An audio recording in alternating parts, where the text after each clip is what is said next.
Bonjour les beaux papillons et bienvenue pour une nouvelle review. Aujourd'hui, je vous présente le tarot Art Nouveau de Antonella Castelli aux éditions Lo Scarabeo. Alors, c'est un deck avec lequel j'ai pas mal travaillé et pourtant je reste toujours aussi sceptique quant à savoir si je le garde ou si je ne le garde pas.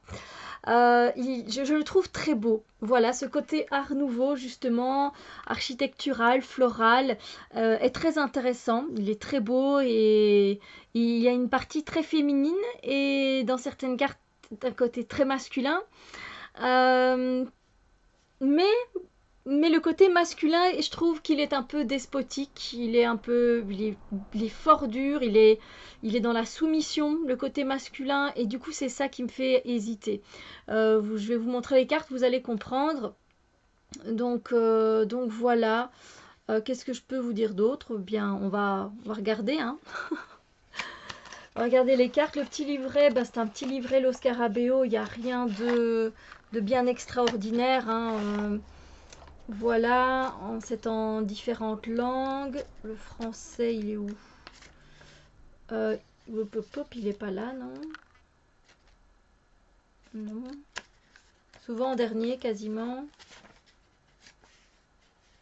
Ben zut alors. Voilà. Alors. J'arrive, hein, j'arrive. Ah! Les pages, elles sont collées au trait ou quoi? C'est pas possible. Voilà. Donc je vais vous lire un petit peu, du coup vous aurez une idée de c'est quoi vraiment l'art nouveau, qu'est-ce qu'on considère comme art nouveau. Donc voilà, un titre en français. Donc art nouveau, liberty, style floréal, modern style. Ce sont les multiples dénominations différentes d'une nation à l'autre du même style fleuri en Europe et aux États-Unis autour des années 1900. Voilà, particulièrement dans les arts appliqués et en architecture. Donc comme ça, vous savez d'où ça vient. Donc le mot Liberty, lui, vient du propriétaire d'une maison de décoration londonienne, Monsieur Liberty. On aura appris des choses comme ça aujourd'hui. Ce style est aussi appelé floréal à cause de son caractère saillant, la ligne courbée, d'inspiration végétale, stylisée. Voilà, donc voilà, il nous explique un peu du coup le style nouveau, hein, ici, qui a été intégré du coup à l'art, et puis cet art nouveau qui a évidemment recouvert plein de domaines, de l'architecture à la décoration, des arts graphiques au moindre objet d'usage courant. Et donc c'est dans cette optique que Antonella Castelli a décidé de concevoir ce jeu, voilà, tout simplement. Donc elle nous parle un peu de la méthode de cartomancie, puis elle nous donne en fait, elle nous explique le tirage qui est le chemin de la solution qui est celui-là, en 6 cartes, ou non, en 9 cartes, pardon, en 9 cartes. Donc voilà. Et ensuite, les arcanes majeures, on a des mots-clés qui correspondent assez bien en général à la tradition, aux significations traditionnelles des cartes. Puis voilà, on a les coupes. Voilà, et toujours un petit mot sur les coupes. Les cartes représentent la sphère émotionnelle et sentimentale, etc. Et donc voilà. Donc voilà, c'est vraiment très très succinct. Et voilà. Les cartes, pas de tranche dorée, ni quoi que ce soit. Le dos des cartes, pour ceux qui veulent faire des tirages inversés, c'est pas trop possible. Enfin, c'est possible, hein, c'est juste que, voilà. Vous savez que c'est d'office que la carte va être inversée ou pas. Voilà, j'aime beaucoup cette carte-là, c'est la carte de la justice, donc le dos des cartes, je le trouve très beau. Peut-être que certains d'entre vous vont trouver ce jeu chargé, c'est possible, hein. Parce que c'est quand même un style qui est assez chargé. Comme j'ai dit, très féminin, avec des touches masculines beaucoup plus dures. Autant la touche féminine est très sensuelle, et autant la touche masculine, elle est beaucoup trop virile, mais beaucoup trop, on est dans le machisme limite. Donc voilà.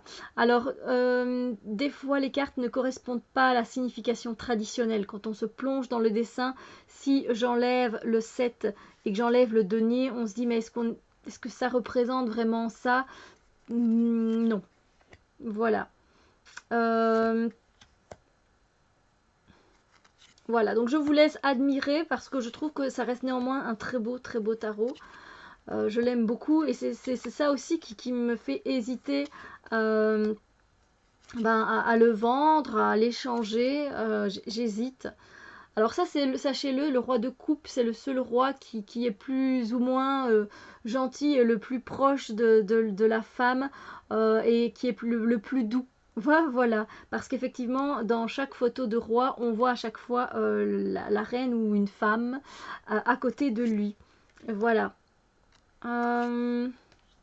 Donc on retrouve hein, ce style liberty vraiment à fond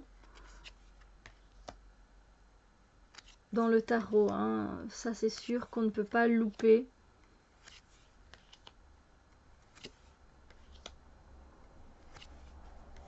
N'hésitez pas à faire pause hein, si je vais un peu trop vite et que vous avez envie de voir des cartes un peu plus longtemps.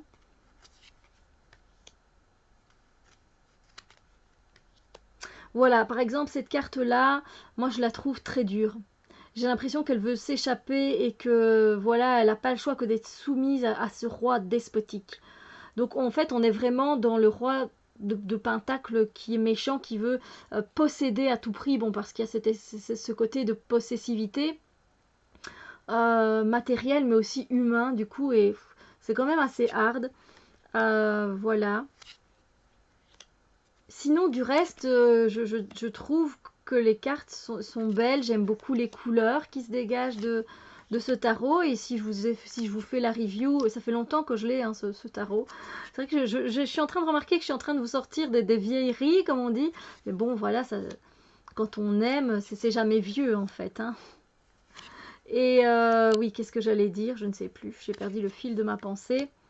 Oui, donc les teintes sont très belles, moi je trouve. Ça n'enlève rien quelque part au charme que dégagent les illustrations. Mais dans une certaine mesure, voilà, il y a des cartes que j'aime beaucoup moins. Surtout, alors pas spécialement masculin, parce que regardez, cette carte-là, elle me va très bien. On en a passé d'autres qui étaient ok avec les hommes. Mais voilà, il y en a une ou deux qui sont quand même un peu plus dures.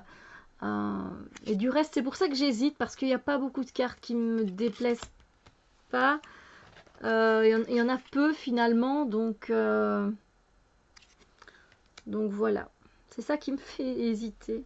Je l'ai mis à l'envers, je vous l'ai montré à l'envers, pardon. Je me disais aussi.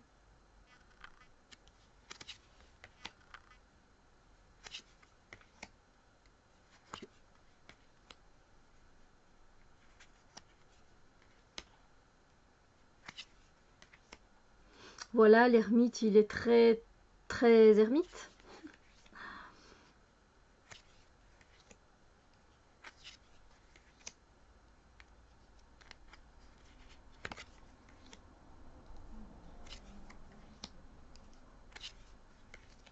Là aussi, il y a c'est un peu ce côté adoration, supplication qui me gêne.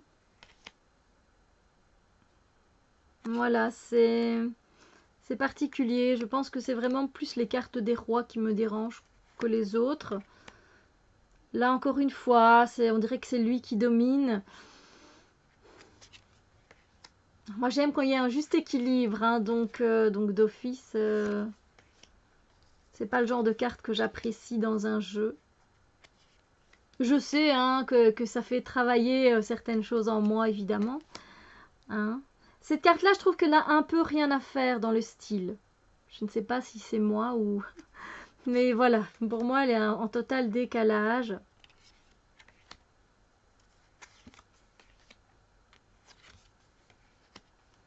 Donc voilà, je suis toujours en hésitation. Et puis pour finir, je me retrouve à travailler avec parce que j'aime quand même.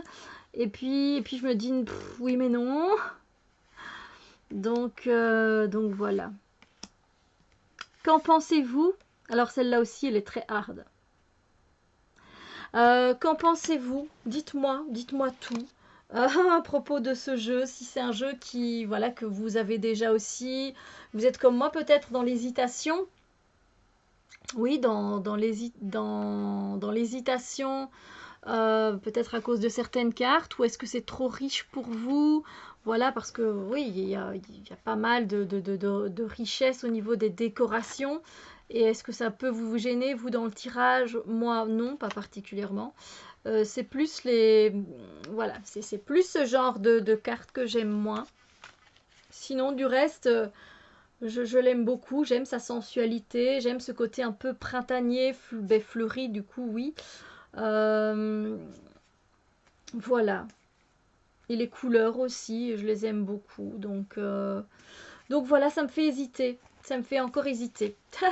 Sur ce, j'espère que cette review vous a plu. N'hésitez pas à partager en dessous dans les commentaires, ça me fera super plaisir.